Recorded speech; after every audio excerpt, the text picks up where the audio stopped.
Quick snap. This quick snap is one of 5 quick snaps that'll be covering the fundamentals of playing inside linebacker.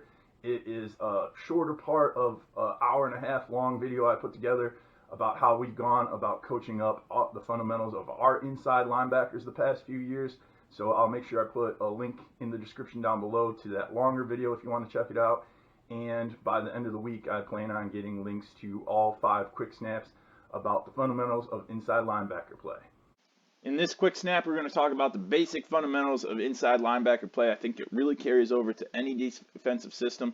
Ultimately, our inside linebackers and all inside linebackers, by the design of most defenses, they should be the leading tacklers on the team. So we're going to talk about pursuit and especially our tackle progression. We're going to talk about proper alignments.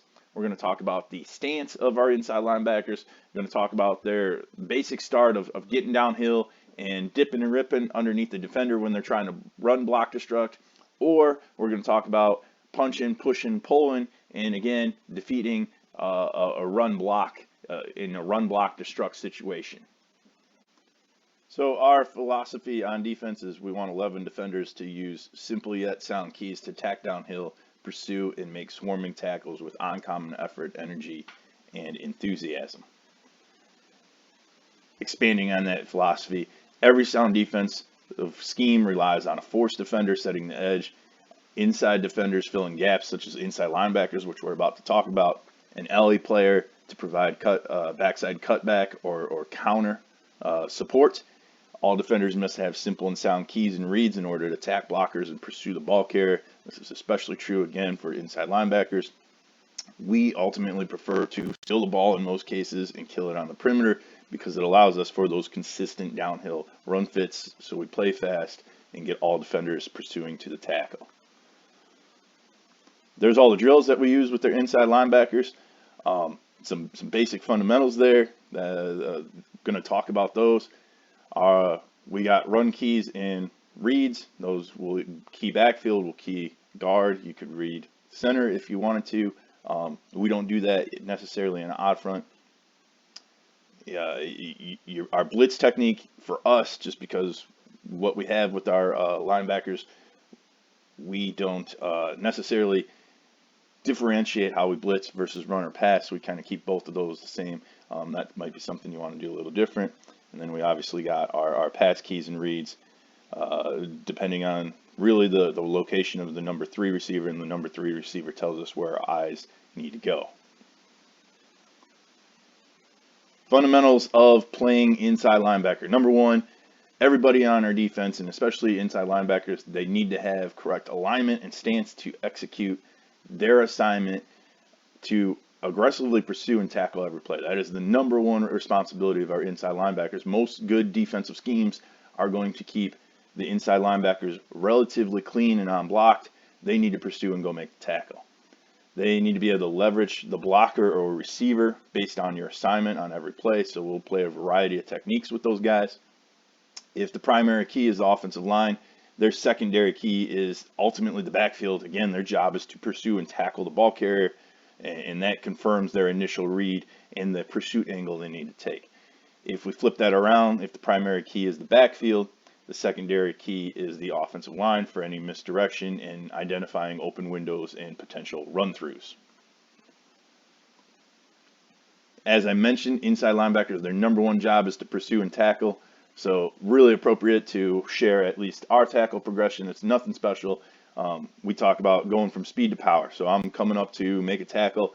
I'm going from a sprint to a more powerful base with that near foot, splitting the crotch of the ball carrier, near foot, near hip, all those things going on. I want to get that powerful base as I split the crotch just prior to that collision. And then we throw our clubs, bringing both hands and arms upwards, skinning the ribs of both myself and the ball carrier up through the armpits of the ball carrier, nice and high on the back of the ball carrier, and then run our feet, maintain a shoulder width base, and drive for 5 extra steps after beginning the tackle. And then we put that all together for a full tackle, just trying to be nice and smooth, having good leverage. Take this back to the very beginning here. So there's our speed to power. We blow a whistle, go back. Now we're going to go speed to power, throw the clubs. We do these on pretty quick whistles. Whistle. Our pad level there by Trent and Davion helping me out. A couple former players. Pad level's good. Speed to power, throw the clubs, and then run our feet for 5 more steps at least. And you just pick a kid and you have them run the guy back far enough. And here we go, one smooth tackle. So just one whistle at the start. Speed power, throw the clubs, run your feet. This is how we teach it in the fall. Everybody's going speed to power, and it's the good, the bad, and ugly. You know, this is the entire program 2 years ago. There's our speed to power. Speed to power coming again. Throw our clubs. Now the same progression. Speed to power, throw your clubs, run your feet.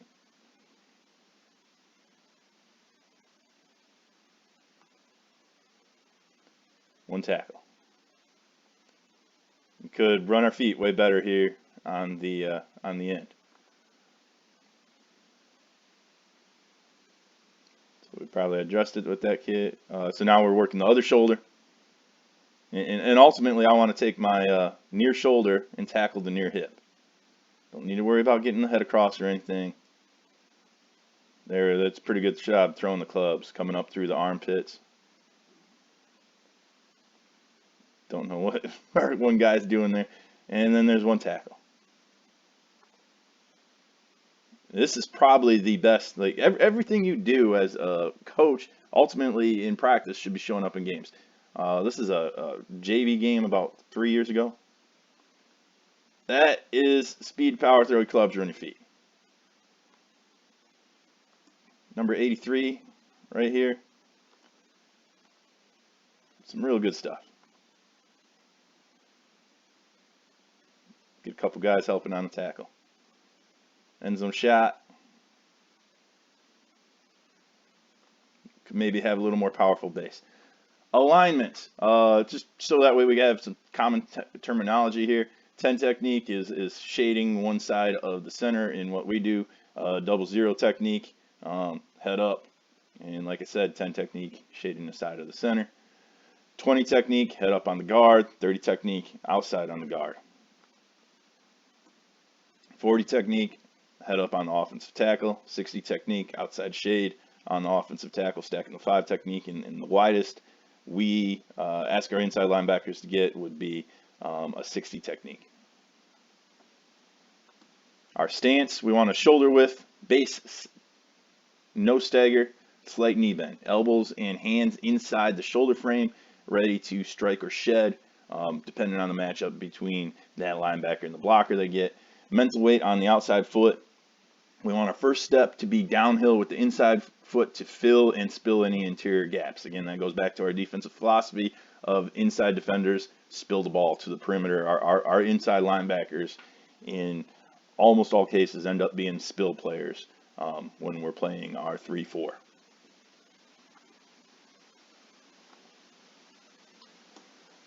To start, we want a downhill fill. So we want that great stance we just talked about. We want that first step with the inside foot, get out of the footprint, continue to downhill fill to the assigned gap with controlled steps while confirming the read given by your keys, which we'll talk about later on. And then destroy or shed any blockers with great pad level. This past year was definitely a little rough coaching a bunch of younger guys. I think that number one thing after being able to tackle effectively as an inside linebacker is being able to shed any blockers. Here's a great example of that's Trent Brown, our inside linebacker. That is a downhill fill. Might not even necessarily make the tackle, but his job is to take on that running back, and the whole play gets stopped by taking on that lead blocker. After a downhill fill, the inside linebacker needs to destroy the blocker's fall. If I'm taking on typically a offensive lineman and he's up on me and whatnot, most of our guys, we want a rip in most cases. We should dip and rip with the backside shoulder and arm while dropping that backside knee before quickly stepping to the gap responsibility. I got to know which side of a guard or running back I need to win on. And then a push-pull punch. Defender should strike upward with both hands, quickly pull the defender down and away before dipping and ripping into the gap responsibility. This is a little bit more, if we're kind of two-gapping the entire front, we're two-gapping our inside linebackers, we got to have the ability to rip off to either side, so we got to be a little bit more physical with those offensive linemen. So here's just our dip and rip. We'll walk through it, make sure the guys understand we got to have good pad level. Go to the other side. Trent kind of gets pushed out there some. Now we're going to pick up the speed some. And he got me pretty good there. That's not me just giving him a bad look. Now I got a piece of him. So I get, you see his frustration at the end. All right. And again, Trent's a graduate. He knows what's going on here. So now the difference between these last two clips really illustrates pad level and whatnot, and just being really good with the dip and rip. Right here, Trent doesn't get that foot through fast enough. His dip and rip's a little bit late and a little bit high. I give him a little crap. He knows he's going to fix it. Now that step through time's up way more. Let it play full speed there. So he ends up way cleaner. Pushed out a little bit on that side. Cleans it up a little bit. Thanks for checking out this quick snap on Coaching Football with Brian Klee. Please follow me on Twitter at Coach Klee. Subscribe to the channel, Coaching Football with Brian Klee, by clicking down below. And if you have any further follow-up questions, email me at coachbrienklee@gmail.com.